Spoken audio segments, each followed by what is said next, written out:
ஓம் சாந்தி.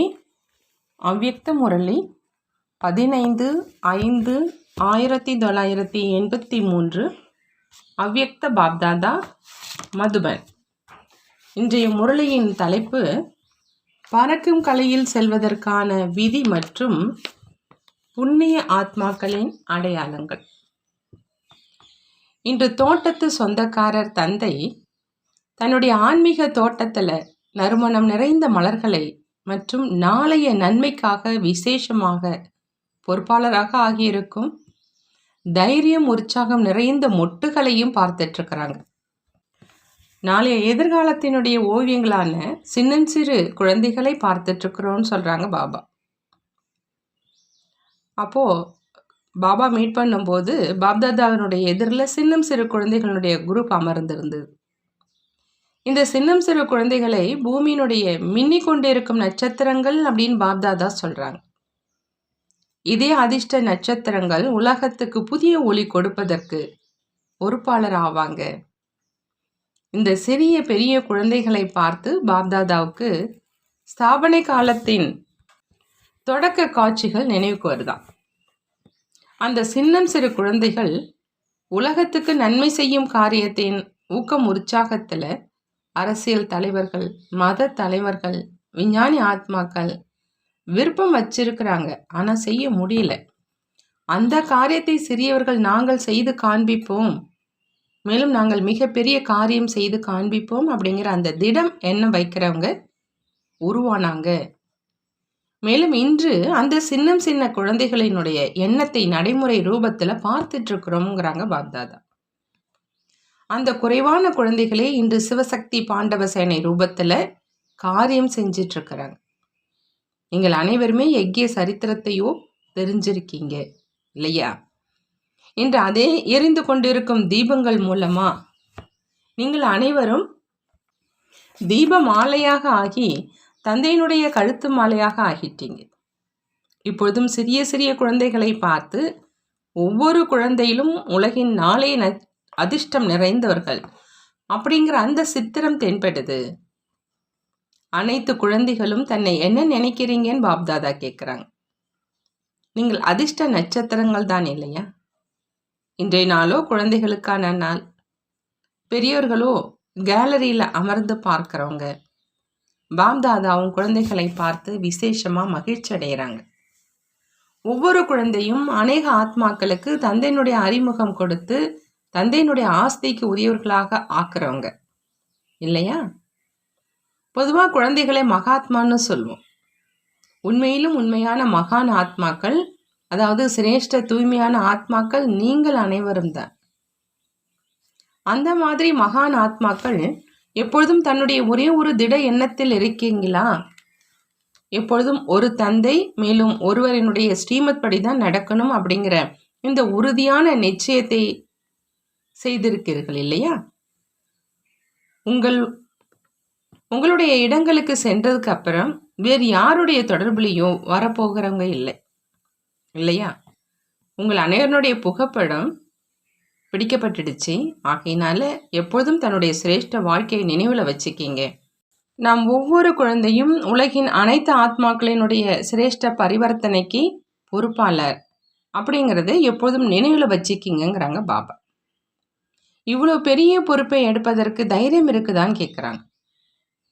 அனைத்து குழந்தைகளும் அமிர்த வேலையில தொடங்கி தங்களுடைய பொறுப்பை ஏற்று செய்பவர்கள் தான் இல்லையா அப்படின்னு கேட்குறாங்க. யாரெல்லாம் ஏதாவது விஷயத்துல பலகீனமாக இருக்கீங்க அப்படின்னா அதை இப்பொழுதே சரி செஞ்சிடுங்க. இப்போ உங்கள் அனைவரின் மேல் அனைவருடைய பார்வை இருக்குது. ஆகையினால அமிர்த வேலையில தொடங்கி இரவு வரை சகஜ யோகி, சிரேஷ்ட யோகி, வேறு என்னவெல்லாம் சிரேஷ்ட வாழ்க்கைக்காக தினசரி செய்ய வேண்டிய காரியங்கள் இருக்குதோ அதன்படி அனைவரும் மிக சரியாக நடந்துக்கணும்.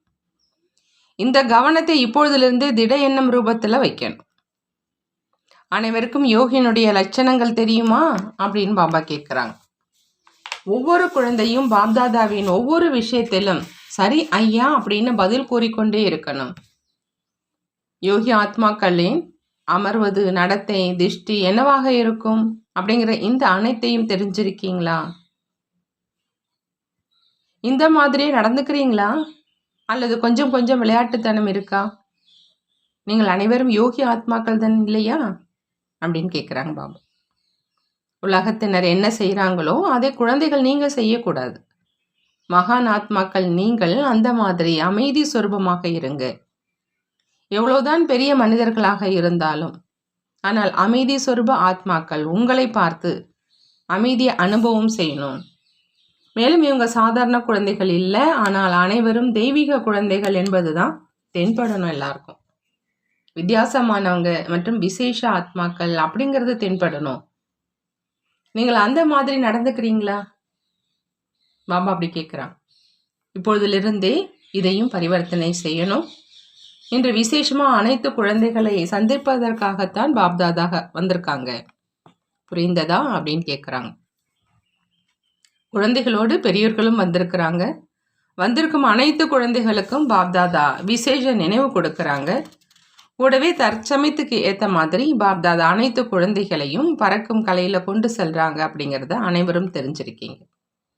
பறக்கும் கலைக்கான சிரேஷ்ட சாதனத்தை தெரிஞ்சிருக்கீங்க தான் இல்லையா? ஒரு வார்த்தையின் பரிவர்த்தனை மூலம் எப்பொழுதுமே பறக்கும் கலையினுடைய அனுபவம் செய்ய முடியும். பாபா கேட்குறாங்க, அந்த வார்த்தை எது அப்படின்னு. அனைத்தும் உன்னுடையது என்பது மட்டும்தான். என்னுடைய அப்படிங்கிற அந்த வார்த்தையை மாற்றி உன்னுடையது அப்படின்னு ஆக்கிட்டீங்க. உன்னுடைய அப்படிங்கிற வார்த்தை தான் நான் உன்னுடையவன் என்று ஆக்கிடுது. மேலும் இதே ஒரு வார்த்தை நிரந்தரமா டபுள் லைட்டாக ஆக்கிடுது. நான் உன்னுடையவன் அப்படின்னா ஆத்மா லைட், அதாவது ஒளி. மேலும் எப்பொழுதெல்லாம் உன்னுடையது என்றாலும் லைட், லேசானவராக ஆகிட்டீங்க இல்லையா? உன்னுடைய என்ற ஒரே ஒரு வார்த்தை மட்டும் டபுள் லைட் ஆகிடுறதுனால சகஜமாக பறக்கும் கலை உள்ளவராக ஆகிடுறாங்க. என்னுடையது என்று சொல்வதின் நீண்ட கால பயிற்சி இருக்குது. என்னுடைய அப்படிங்கிற இந்த வார்த்தை தான் அநேக விதமான சுழற்சியில் கொண்டு வந்தது. இப்பொழுது இந்த ஒரு வார்த்தை மாற்றம் செஞ்சிடுங்க. என்னுடையதிலிருந்து உன்னுடையதாயிடுச்சு. இந்த மாற்றம் கடினம் இல்லை. ஆகினால எப்பொழுதும் இந்த ஒரு வார்த்தையின் சொரூபத்தில் நிலைத்திருங்க. என்ன செய்யணும் அப்படின்னு புரிந்ததான்னு கேட்குறாங்க. எப்பொழுதும் ஒரே ஈடுபாட்டில் மூழ்கி இருக்கக்கூடிய சிரேஷ்ட ஆத்மாக்கள் தற்சமயமும் சிரேஷ்ட வாழ்க்கை அனுபவம் செய்கிறாங்க. மேலும் எதிர்காலத்தையும் அழியாத சிரேஷ்டமாக ஆக்கி கொண்டிருக்கிறார். ஆகையினால எப்பொழுதும் இந்த ஒரு வார்த்தையை நினைவில் வைங்க. புரிந்ததா அப்படின்னு பாபா கேட்குறாங்க. இதே ஆதாரத்தில் எந்த அளவு முன்னேற விரும்புகிறீங்களோ அந்த அளவு முன்னேற முடியும். மேலும் எந்த அளவு பொக்கிஷத்தை தன்னிடம் சேமித்து வைக்க விரும்புகிறீங்களோ அந்த அளவு சேமிப்பு செய்ய முடியும். பொதுவாக உலகில் வாழ்க்கையில் கூட யாரெல்லாம் பெயர் பெற்ற நல்ல குலத்தை சேர்ந்த ஆத்மாக்களாக இருப்பாங்களோ அவங்க எப்பொழுதுமே தன்னுடைய வாழ்க்கைக்காக தான தர்மம் செய்யும் லட்சியத்தை வச்சிருப்பாங்க. நீங்கள் அனைவரும் மிகப்பெரிய சிரேஷ்ட குலத்தை சேர்ந்தவங்க இல்லையா? சிரேஷ்ட குலத்தை சேர்ந்த பிராமண ஆத்மாக்கள் அப்படின்னா அனைத்து பொக்கிஷங்களினால் நிரம்பிய ஆத்மாக்கள். அவங்களுடைய லட்சியமும் என்னவாக இருக்குது? எப்பொழுதும் மகாதானி ஆகுங்க, எப்பொழுதும் புண்ணிய ஆத்மா ஆகுங்க. ஒரு பொழுதும் எண்ணத்தில் கூட ஏதாவது விகார வசமாக எண்ணத்தை வச்சாங்க அப்படின்னா அது என்னன்னு சொல்கிறது? பாவம் அப்படின்னா அல்லது புண்ணியம் அப்படின்னா எப்படி சொல்கிறதுன்னு கேட்குறாங்க பாபா. பாவம் என்று கூறுவோம் இல்லையா? தனக்காகவும் எப்பொழுதும் புண்ணியம் செய்பவராக ஆகுங்க. எண்ணத்திலும் புண்ணிய ஆத்மா, வார்த்தைகளிலும் புண்ணிய ஆத்மா, மேலும் காரியங்களிலும் புண்ணிய ஆத்மா. எப்போ புண்ணிய ஆத்மா ஆகிட்டீங்க அப்படின்னா பாவத்தினுடைய பெயர் அடையாளமே இருக்க முடியாது இல்லையா? ஆகையினால அனைத்து பிராமண ஆத்மாக்கள் நாம் நிரந்தர புண்ணிய ஆத்மாக்கள் அப்படிங்கிற அந்த நினைவை எப்பொழுதும் நினைவில் வைங்க. எந்த ஆத்மாவுக்காகவும் எப்பொழுதும் உயர்ந்த பாவனை மற்றும் உயர்ந்த விருப்பங்கள் வைப்பது. அனைத்தையும் விட பெரிய புண்ணியம் எப்படிப்பட்ட ஆத்மாவாக இருந்தாலும், விரோதி ஆத்மாவாக இருந்தாலும், ஆனால் விரோதி ஆத்மாவையும் உயர்ந்த பாவனையின் புண்ணியத்தின் மூலதனம் மூலம் அந்த ஆத்மாவையும் பரிவர்த்தனை செய்து விடுவதுதான் புண்ணிய ஆத்மாவின் புண்ணியம். புண்ணியம் அப்படின்னாலே எந்த ஆத்மாவுக்கு எந்த பொருளின் பிராப்தி இல்லையோ அதை பிராப்தி செய்விப்பதுதான் புண்ணியம். எப்பொழுது யாராவது விரோதி ஆத்மா உங்கள் எதிரில் வராங்க அப்படின்னா புண்ணிய ஆத்மா அந்த ஆத்மாவை சகித்து கொள்ளும் சக்தியால் வஞ்சிக்கப்பட்ட ஆத்மா அப்படிங்கிற அந்த பார்வையிலேயே பார்ப்பாங்க. மேலும் தன்னுடைய புண்ணியத்தின் மூலதனம் மூலம், சுப பாவனை மூலம், உயர்ந்த எண்ணம் மூலம் அந்த ஆத்மாவுக்கு சகித்து கொள்ளும் சக்தி, பிராப்தி செய்விக்கும் சகயோகி ஆத்மாவாக ஆவாங்க. அவங்களுக்கு இதுவே புண்ணிய காரியமாக ஆயிடுது. புண்ணிய ஆத்மா எப்பொழுதும் தன்னை வள்ளலின் குழந்தை கொடுப்பவர் அப்படின்னு நினைப்பாங்க. எந்த ஆத்மா மூலமும் அற்பகால பிராப்தி அடைவதற்கான விருப்பத்திலிருந்து விலகி இருப்பாங்க. இந்த ஆத்மா ஏதாவது கொடுத்தால் நானும் கொடுப்பேன், அல்லது இவரும் ஏதாவது செஞ்சால் நானும் செய்வேன் என்ற அந்த மாதிரி எல்லைக்கு உட்பட்ட விருப்பம் வைக்க மாட்டாங்க. வள்ளலின் குழந்தைகள் இல்லையா? வள்ளலின் குழந்தையாகி அனைவருக்காகவும் அன்பு, சகயோகம், சக்தி கொடுக்கக்கூடிய புண்ணிய ஆத்மாவாக இருப்பாங்க. புண்ணிய ஆத்மா ஒரு பொழுதுமே தான் செய்த புண்ணியத்துக்கு பதிலாக பாராட்டுகள் பெறணும் அப்படிங்கிற அந்த விருப்பம் கூட வைக்க மாட்டாங்க. ஏன் அப்படின்னா, இந்த எல்லைக்குட்பட்ட பாராட்டுதலை ஏற்றுக்கும் போது நிரந்தரமான பிராப்தியிலிருந்து வஞ்சிக்கப்படுவது அப்படின்னு புண்ணிய ஆத்மா தெரிஞ்சிருக்கிறாங்க. ஆகையினால அவங்க கொடுப்பதில் எப்பொழுதும் கடலுக்கு சமமாக நிரம்பியவராக இருப்பாங்க. புண்ணிய ஆத்மா எப்பொழுதும் தன்னுடைய ஒவ்வொரு வார்த்தை மூலம் மற்றவர்களை குஷியில், தந்தையினுடைய அன்பில், அதீந்திரிய சுகத்தில், ஆன்மீக ஆனந்தம் நிறைந்த வாழ்க்கையில் அனுபவம் செய்விப்பாங்க. அவங்களோட ஒவ்வொரு வார்த்தையும் குஷியினுடைய டானிக்காக இருக்கும். புண்ணிய ஆத்மாவின் ஒவ்வொரு காரியமும் ஆத்மாக்களுக்கு எப்பொழுதும் சகயோகம் பிராப்தி செய்விப்பதாக இருக்கும். மேலும் ஒவ்வொரு ஆத்மாவும் இந்த புண்ணிய ஆத்மா செய்யும் காரியத்தை பார்த்து எப்பொழுதும் மேலே பறப்பதற்கான சகயோகம் கிடைச்சிட்ருக்கு அப்படின்னு அனுபவம் செய்வாங்க. புண்ணிய ஆத்மாவினுடைய லட்சணம் என்ன அப்படின்னு புரிந்ததா அப்படின்னு பாபா கேட்குறாங்க. ஆகையினால அந்த மாதிரி நிரந்தரமான புண்ணிய ஆத்மா ஆகுங்க. அதாவது உயர்ந்த பிராமண வாழ்க்கையினுடைய பிரத்யட்ச சொரூபமாக ஆகுங்கிறாங்க பாபா. தூய்மையான இல்லற மார்க்கத்தின் புண்ணிய ஆத்மாவாக ஆகுங்க.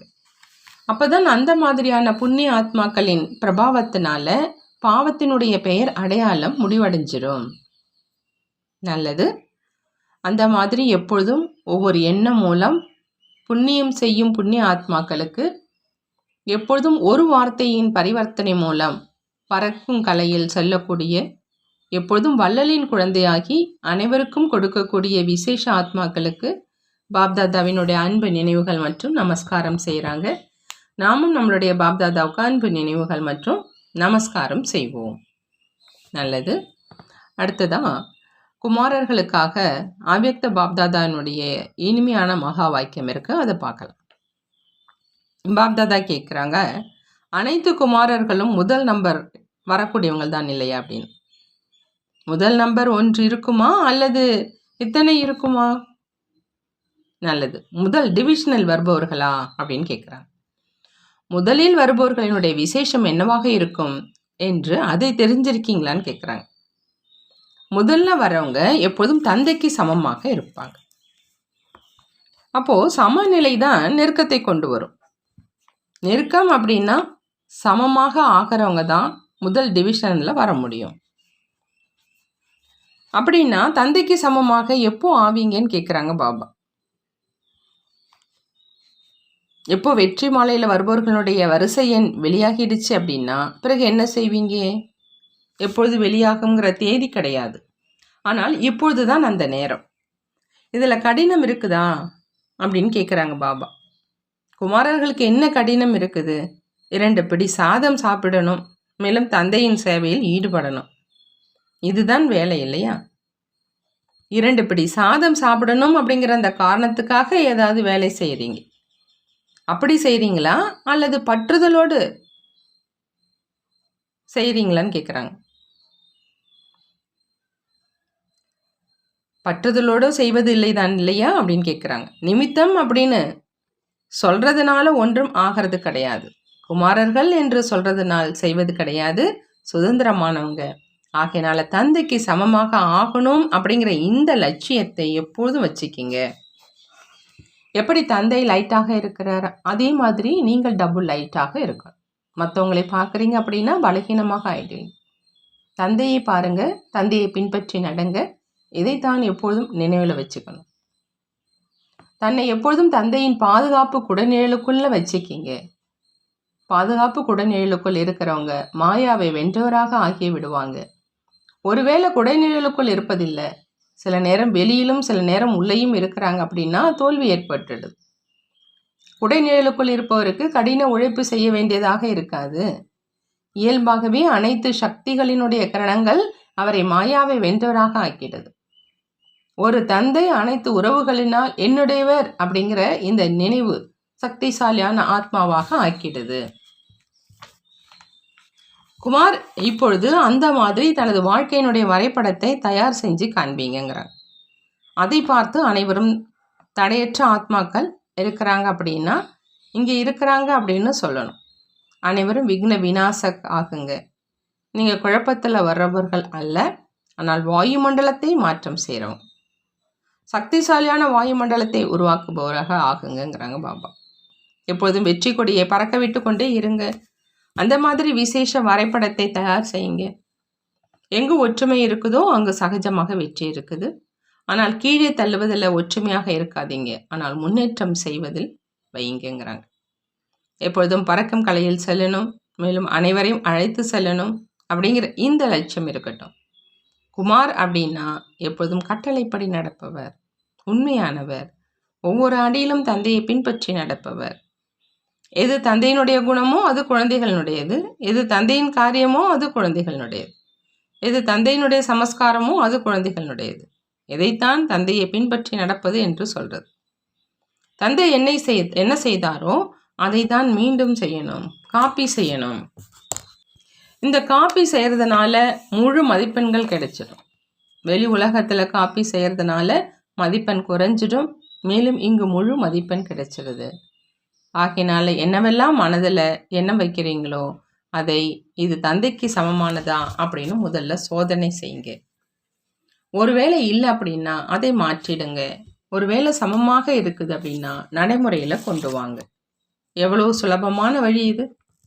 எதை தந்தை செய்தாரோ அதை செய்யுங்க. அந்த மாதிரி எப்பொழுதும் தந்தையை பின்பற்றி நடப்பவர் தான் எப்பொழுதும் மாஸ்டர் சர்வசக்திவான் நிலையில் நிலைச்சிருக்கிறாங்க.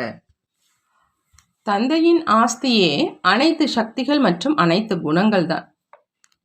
தந்தையினுடைய வாரிசு என்றால் அனைத்து சக்திகள் மற்றும் அனைத்து குணங்களினுடைய அதிகாரின்னு பாபா சொல்கிறாங்க. அதிகாரியிடமிருந்து எப்படி அதிகாரம் அவரை விட்டு செல்ல முடியும்?